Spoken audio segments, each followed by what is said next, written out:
আসসালামু আলাইকুম। শুরু করছি আমার দ্বিতীয় ভিডিওটি করেছি আমি সন্দ্বীপের দীর্ঘাপাড় ইউনিয়ন থেকে। দীর্ঘাপাড়ের দুটি প্রধান সড়ক রয়েছে, যার মধ্যে এটি একটি, আর এই সড়কটির নাম হচ্ছে কোম্পানিগঞ্জ সড়ক। বর্তমানে এই ইউনিয়নটি বেড়িবাঁধের বাহিরে রয়েছে এবং ছোট্ট একটি অংশ বেড়িবাঁধের ভিতরে রয়েছে।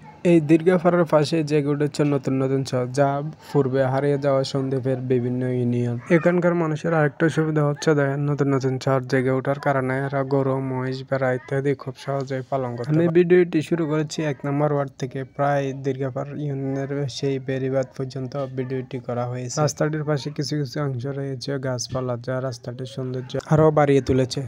মূলত আমার কাছে গ্রামীণ দৃশ্যগুলো অনেক ভালো লাগে, তাই ভিডিও। রাস্তার পাশে গড়ে উঠেছে কিছু দোকান, আবার এখানে একটি বাজার রয়েছে যার নাম একতা বাজার। একটু সামনে গেলে সেটি দেখা যাবে। পর্যন্ত আপনারা দেখেছেন বেড়িবাঁধের বাইরের অংশ, আর আমরা এখন বেড়িবাঁধের উপরে উঠে যাব। এটি হচ্ছে বেড়িবাঁধ, আর একটু সামনে দীর্ঘাপাড়ের দ্বিতীয় সড়কটি, যেটি মাদ্রাসা সড়ক নামে পরিচিত। আজকের ভিডিওটি এই পর্যন্ত। তো ভালো থাকবেন সবাই। ভিডিওটিকে কোথায় থেকে দেখছেন অবশ্যই জানাবেন, আর আমার চ্যানেলটি সাবস্ক্রাইব করে দিবেন। ধন্যবাদ এতক্ষণ ভিডিওর সাথে।